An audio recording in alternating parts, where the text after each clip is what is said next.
tercer milenio. La humanidad se despierta, estira las extremidades y se restriega los ojos. Todavía vagan por su mente retazos de alguna pesadilla horrible. Había algo con alambre de púas y enormes nubes con forma de seta. Ah, vaya, solo era un mal sueño. La humanidad se dirige al cuarto de baño, se lava la cara, observa sus arrugas en el espejo, se sirve una taza de café y abre el periódico. Veamos qué hay hoy en la agenda. A lo largo de miles de años, la respuesta a esta cuestión permaneció invariable. Los mismos tres problemas acudieron a los pobladores de la China del siglo XX, a los de la India medieval y a los del antiguo Egipto. La hambruna, la peste y la guerra coparon siempre los primeros puestos de la lista.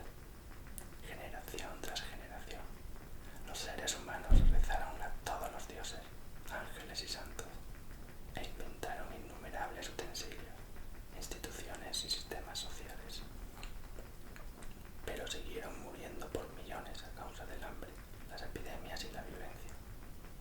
Muchos pensadores y profetas concluyeron que la hambruna, la peste y la guerra debían de ser una parte integral del plan cósmico de Dios o de nuestra naturaleza imperfecta, y que nada, excepto el final de los tiempos, nos libraría de ellas. Sin embargo, en los albores del tercer milenio, la humanidad se despierta y descubre algo asombroso. La mayoría de la gente rara vez piensa en ello, pero en las últimas décadas hemos conseguido controlar la hambruna, la peste y la guerra. Desde luego, estos problemas no se han resuelto por completo, pero han dejado de ser fuerzas de la naturaleza incomprensibles e incontrolables para transformarse en retos inmanejables. No necesitamos rezar a ningún dios ni a ningún santo para que nos salve de ellos. Sabemos muy bien lo que es necesario hacer para impedir el hambre, la peste y la guerra, y generalmente lo hacemos con éxito.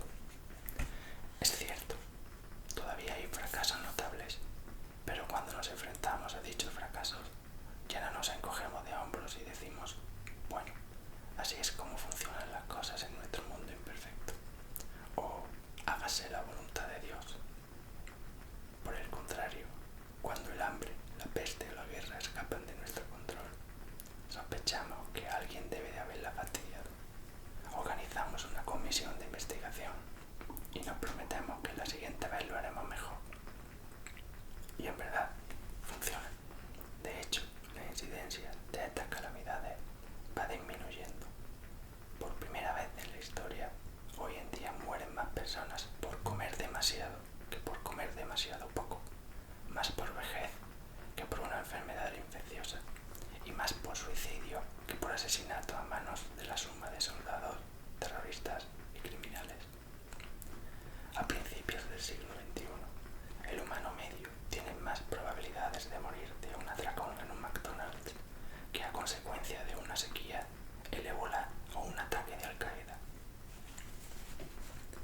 De ahí que, aunque presidentes, directores ejecutivos y altos mandos del ejército siguen teniendo sus agendas diarias llenas de crisis económica y conflictos militares, a la escala cósmica de la historia, la humanidad puede alzar la mirada y empezar a contemplar nuevos horizontes.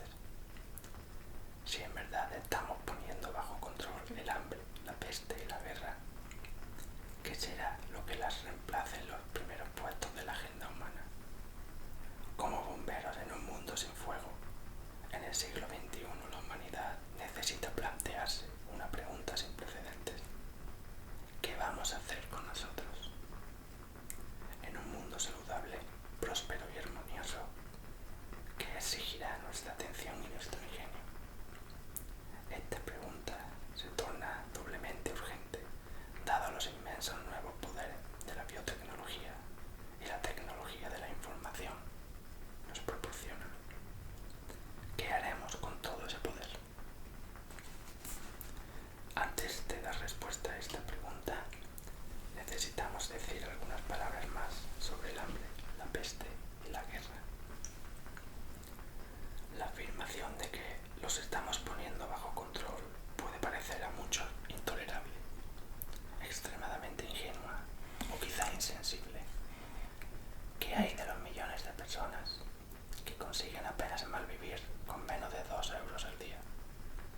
pasa con la actual crisis del SIDA en África o la guerra que arrasan Siria e Irak? Para abordar estos problemas, dirijamos una mirada más detenida al mundo de principios del siglo XXI, antes de explorar la agenda humana en las próximas décadas. El umbral biológico de pobreza. Empecemos por el hambre, que durante miles de años ha sido el peor enemigo de la humanidad. Hasta las fechas recientes, la mayoría de los humanos vivían al borde mismo del umbral biológico de pobreza, por debajo del cual las personas sucumben a la desnutrición y al hambre. Una pequeña equivocación o un golpe de mala suerte podía constituir fácilmente una sentencia de muerte para toda una familia o toda una aldea. Si las lluvias torrenciales destruían nuestra cosecha de trigo o los ladrones se llevaban nuestro rebaño de cabras, nosotros y nuestros seres queridos podíamos morir de hambre. En un plano colectivo, la desgracia o la estupidez resultaban en hambrunas masivas. Cuando una sequía grave afectaba al antiguo Egipto o a la India medieval, no era insólito que pereciera el 5 o el 10% de la población. Las provisiones escaseaban, el transporte era demasiado lento y caro para importar el alimento necesario y los gobiernos eran demasiado débiles para solucionar el problema. Si abrimos cualquier libro de historia, es probable que nos encontremos con relatos espantosos de poblaciones famélicas enloquecidas por el hambre.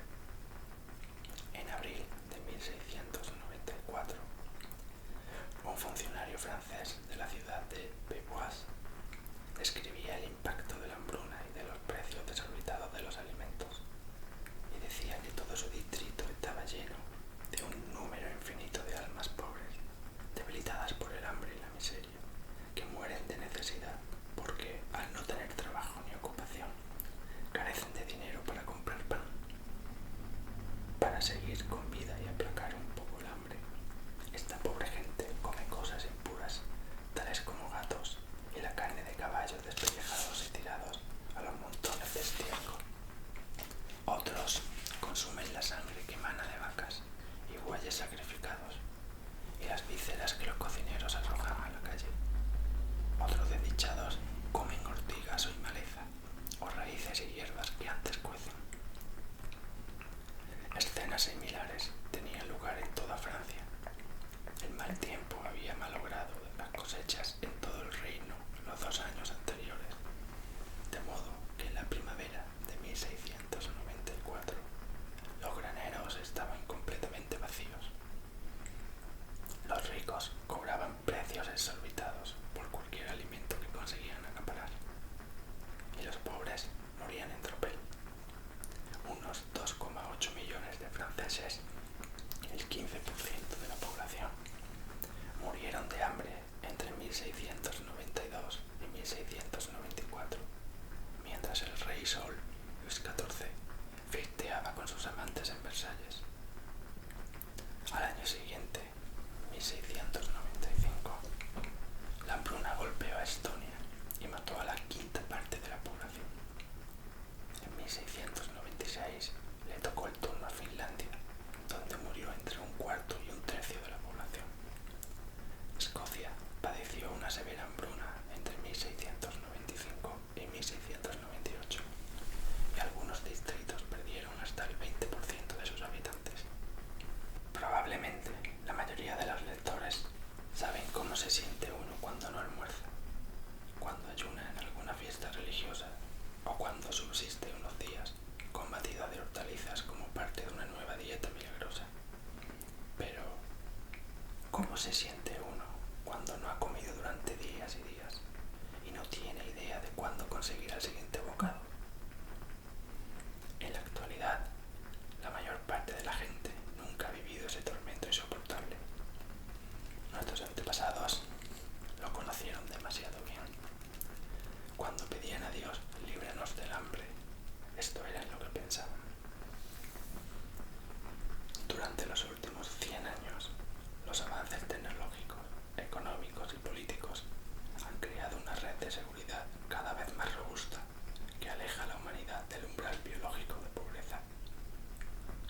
cuando en cuando se producen aún hambrunas masivas que asolan algunas regiones, pero son excepcionales y casi siempre consecuencia de la política humana, no de catástrofes naturales. En la mayor parte del planeta, aunque una persona pierda el trabajo y todas sus posesiones, es improbable que muera de hambre. Seguros privados, entidades gubernamentales y ONGs internacionales quizá no las rescaten de la pobreza, pero le proporcionarán suficientes calorías diarias para que sobreviva. En el plano colectivo, la red de comercio global transforma sequías e inundaciones en oportunidades de negocio y hace posible superar de manera rápida y barata la escasez de alimentos. Incluso cuando guerras, terremotos o tsunamis devastan países enteros, los esfuerzos internacionales suelen impedir con éxito las hambrunas. Aunque centenares de millones de personas siguen pasando hambre casi a diario, en la mayoría de los países pocas mueren en realidad de hambre. Ciertamente, la pobreza causa otros muchos problemas de salud y la desnutrición acorta la esperanza de vida, incluso en los países más ricos de la Tierra. En Francia, por ejemplo, 6 millones de personas, alrededor del 10% de la población, padecen inseguridad nutricional. Se despiertan por la mañana sin saber si tendrán algo que almorzar. A menudo se van a dormir hambrientos y por ello su nutrición es desequilibrada, poco saludable. Exceso de almidón, azúcar y sal y déficit de proteínas y vitaminas. Pero la inseguridad nutricional no es hambruna, y la Francia de inicios del siglo XXI no es la Francia de 1694. Incluso en los peores suburbios que rodean Beauvais o París, la gente no muere porque lleve semanas sin comer. La misma transformación ha tenido lugar en otros muchos países, muy especialmente en China. Durante milenios, el hambre acechó a todos los regímenes chinos, desde el emperador amarillo hasta los comunistas rojos. Hace pocas décadas, China era sinónimo de escasez de alimentos. Decenas de millones de chinos murieron de hambre durante el desastroso Gran Salto Adelante, y los expertos predijeron repetidamente que el problema no haría más que empeorar. En 1974 se celebró en Roma la primera Conferencia Mundial de la Alimentación y los asistentes fueron obsequiados con previsiones apocalípticas. Se les dijo que no había manera de que China alimentara a sus 1.000 millones de habitantes y que el país más poblado del mundo se encaminaba a la catástrofe. En realidad, se encaminaba hacia el mayor milagro económico de la historia.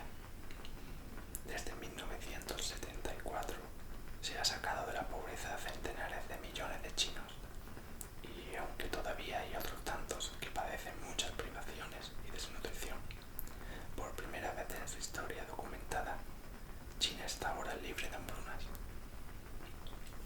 De hecho, actualmente, en la mayoría de países, comer en exceso se ha convertido en un problema mucho peor que el hambre. En el siglo XVIII, al parecer, María Antonieta aconsejó a la muchedumbre que pasaba hambre que si se quedaban sin pan, comieran pasteles. Hoy en día, los pobres siguen este consejo al pie de la letra, mientras que los ricos residentes de Beverly Hills comen ensalada y tofu al vapor con quinoa. En los suburbios y guetos, los pobres se atracan de pastelillos Twinkie, chetos, hamburguesas y pizzas. En 2014, más de 2.100 millones de personas